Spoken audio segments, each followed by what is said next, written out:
네, 끝장 전략으로 이 시간 이어가겠습니다. 오늘 이 시간 A1 리서치의 조일교 대표와 함께합니다. 어서 오세요. 네, 반갑습니다. 네, 미국에서는 뭐 실적 시즌이 한창입니다. 넷플릭스 실적 같은 경우에는 괜찮았지만 그래도 가입자 수가 둔화가 되면서 주가가 뭐 3분의 2 토막이 났어요. 35%가 급락해버렸는데 반면에 테슬라 같은 경우에는 실적을 발표하면서 시간의 거래에서 또 $1,000를 회복을 했습니다. 미국 같은 경우에는 이렇게 실적에 민감한데 국내 증시 같은 경우에는 사실 실적이 그렇게까지 민감하진 않다 이런 생각이 들거든요. 왜일까요? 뭐 좋게 나와도 안 올라가죠. 그런 것도 있는데 이제 그런 이유도 있고 그 넷플릭스도 그렇고 테슬라도 그렇고 보면 실적보다 이제 가이던스를 더 중요시 여기죠. 그러니까 성장성 이런 겁니다. 그러니까 이게 왜 그런가 하면 지금 경기 지표가 굉장히 호전되고 있거든요. 여러분들이 5월 FOMC 때문에 이거 다 묻혔는데 이거 되게 중요한 자료인데 언론에서 잘 안 다루더라고요. 네. 미시간대 소비 심리 지수가 지난주에 나왔는데요. 보시면 65.7입니다. 그러니까 제가 예전에 왜 이게 이제 가장 떨어졌다 그랬잖아요. 이게 올라갔어요. 미래의 그 심리 지수가. 그러네요. 근데 고용 지표 좋죠. 이러니까 전체적으로 굉장히 지표가 좋을 때 빨리 금리 인상을 해야 된다라고 얘기하죠. 그죠? 블라드 총리 같은 경우는 75bp 인상을 하잖아요. 이게 지금 최근에 종목 흐름하고 관심이 있으니까 연관이 있으니까 한번 들어보세요. 그래서 우리가 이제 패드워치라고 이제 보통 얼마나 금리를 올릴 건가에 대한 예상치가 나온 게 있어요. 그렇죠. 보시면 그러니까 당장 5월 달이 중요한 게 아니고요. 12월 달 예상치를 보면 보면 같으면 한 250bp 그 정도에서 아마 다 됐는데 지금 보세요. 거의 250에서 300bp까지 들어갔어요. 그러네요. 올해. 내년도 아니고 올해까지. 그러니까 올해 이렇게 될 것이다라는 전망이 한 250부터 300으로 치자면 거의 뭐 70%가 넘는 수준이네요. 그렇죠. 그러니까 소비자 물가지수 막 올라오고 이러니까 상반기 어떻게든 긴축을 세게 해서 경기 좋을 때 잡자라고 얘기하니까 이렇게 되니까 미국의 10년물 국채 금리가 2.9, 2.8까지 올라왔어. 고 3 돌파한다고 그러는 거죠. 그러면 이러면 어떤 문제가 생기는가 하면 그 혁신을 그러니까 트렌드를 막 리더하는 그런 그 성장주 아니고 애매한 성장주. 그러니까 가이던스가 약간이라도 뭐 처지고 이러면 급락해 버리는 거죠. 금리가 올라가니까.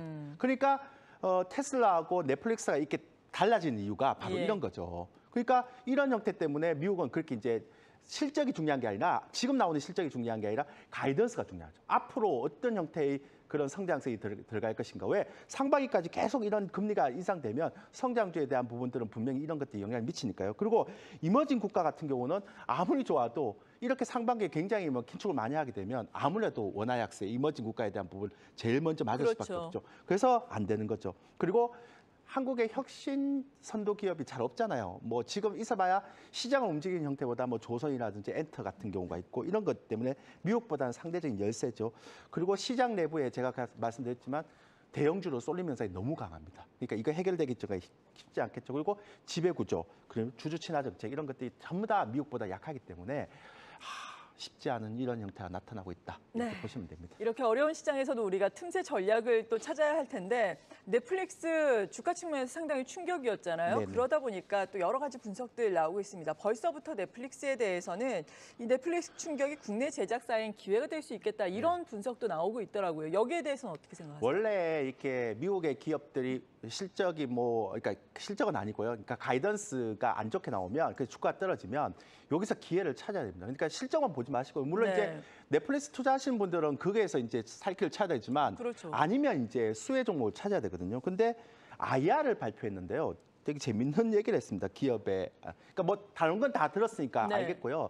뭐 공유 계정 이런 것들 이제 좀 유료화 시켜갖고 멤버십으로 들어가겠다. 뭐 이런 것들은 똑같고 구글처럼 광고를 하면서 수주 단가를 좀 낮추겠다. 그러니까 가격을 낮추겠다. 이런 거는 우리하고는 직접성 상관이 없는데 경영진이 어떤 얘기를 했는가 하면 현지화를 굉장히 강화시키겠다. 컨텐츠를 강화시키겠다. 이런 얘기를 하거든요. 왜 그럴까요? 지금 북미에서만 60만 명이 줄었거든요. 그러면 결과적으로 보면 이제 미국 내에서는 경쟁이 심화된다라는 얘기잖아요. 그래서 미국 아닌 글로벌 쪽에서 이제 승부를 걸어야 되는데 재밌는 건 그러니까 최근 5년 동안 넷플릭스에서 가장 인기가 있었던 프로 5개 중에 2개가 미국 프로고요. 3개가 다른 나라 프로입니다. 그 두 개가 한국 프로입니다. 예. 그러니까 대단하네요, 오징어 게임하고 우리나라. 예. 지금 우리 학교는 네. 그리고 이제 하나는 스페인 종이에이지 그리고 나머지는 두 개거든요. 그리고 미국에 있는 이게 가장 인기가 있었던 것도 1편이 굉장히 인기가 있어서 2편으로 만든 것도 굉장히 잘하죠. 그래서 네. 결과적으로 이렇게 되면 한국의 콘텐츠 업체들 굉장히 좋죠. 왜냐하면 강화시키고 현지화를 하겠다 그랬으니까 반드시 봐야 됩니다. 그래서 어떤 걸 봐야 되느냐. 그러니까 일단 1편에 성공했던 거라든지 네. 아니면 컨텐츠 제작의 어떤 형태가 좀 강화되는 형태. 그리고 뭐 오징어 게임이라든지 지금 우리 학교라 이런 종목들은 이런 만든 제작사 그리고 지옥 같은 거 만든 제작사는 반드시 봐야 되죠. 또 후속편이 나오니까요. 두 번째는 테슬라하고 애플을 1차 밴드는 반드시 해야 됩니다. 왜냐하면 미국에서 가장 혁신 기업 중에 하나가 테슬라하고 네. 애플이거든요. 그러니까 여기에 대한 1차 밴드는 반드시 봐야 됩니다. 왜냐하면 1차 밴드 못 바꿔요. 지금처럼 공급망 병무 형상 나오는데 1차 밴드 한 번 바꿨다가 제공을 못 하잖아요. 그렇죠. 그래서 대표적인 게 LG 노텍 같은 거고요. 테슬라는 또 몇 가지가 있고요. 그다음에 최근에 이제 많이 올라온 종목이 뭐냐면 2차 전지도 5%밖에 안 되는데도 공급망 또 병무 현상이 나올 수 있다 이러니까 지금 최근에 어제 오늘 뭐 어떤 종목이 가는가 하면 폐배터리 재활용 업체 가잖아요. 구체적으로? 예, 파워로직스 같은 예. 거. 그러니까 이런 것들이 막 순환매로 도는 거예요. 그리고 이제 리오프닝 관련주를 제가 좀 얘기를 해야 되는데 이거 보면 화장품 업체에 대해서 되게 얘기를 많이 하더라고요. 맞아요. 논란이 있죠. 논란이 있어요. 예. 그래갖고 최근에 LG생활건강이 북미 지역에 M&A를 하는 것들을 네. 가지고 이제 북미 지역 본격적으로 진출하겠다라고 얘기하는데 서글픈 현실이죠. 중국이 안 되니까. 왜냐하면 그러니까요. 예전처럼 막 로열티가 강한 브랜드를 가지고 막 이렇게 접근하는 시장이 아니에요, 이제는. 네. 그렇기 때문에 LG생활건강이나 아모레퍼시픽 이렇게 그러니까 내려온 거죠. 어떤 형태인가 하면 작년에 혹시 한국의 화장품 브랜드가 몇 개나 이렇게 등록된지 아세요? 몇 개나 등록됐을까요? 작년에는 네. 많이 등록되지 않았을 작년 것 현장, 같은데. 작년까지 예. 등록된 현황. 아, 현황. 예. 현황은 엄청 많겠죠. 예. 그래도 보통 그러니까 500개 이럴 때 얘기하더라고요. 네. 19,000개입니다.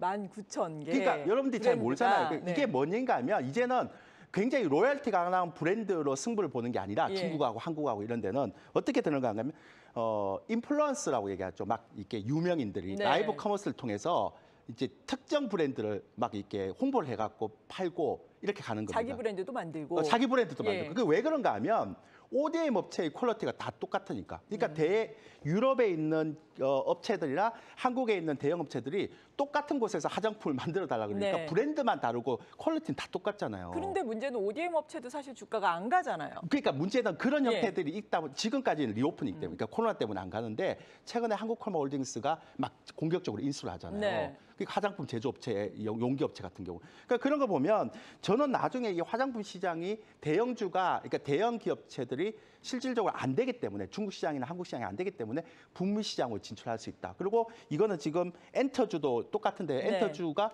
지금 미국이나 유럽 시장에서 선전하고 중국 시장에서 선전을 못 하고 있거든요. 그러니까 이런 것도 우리가 얘기할 수 있다라고 보는 거죠. 그러면 두 가지 측면에서 보면 리오프닝 관련해서 화장품주 되게 좋다 그러는데 저는 글쎄요.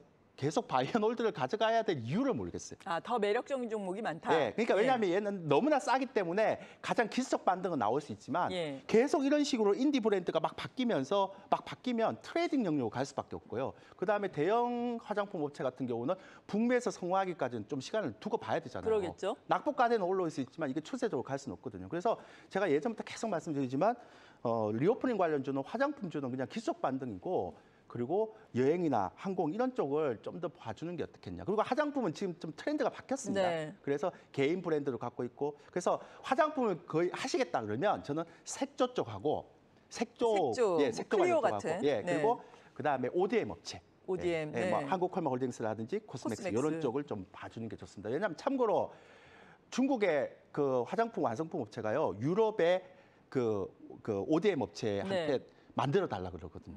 그 우리나라 업체도 아니고 이제 예. 우리나라는 약간 그거 하니까. 그러니까 그러고 나서 퀄리티가 엄청나게 올라갔거든요.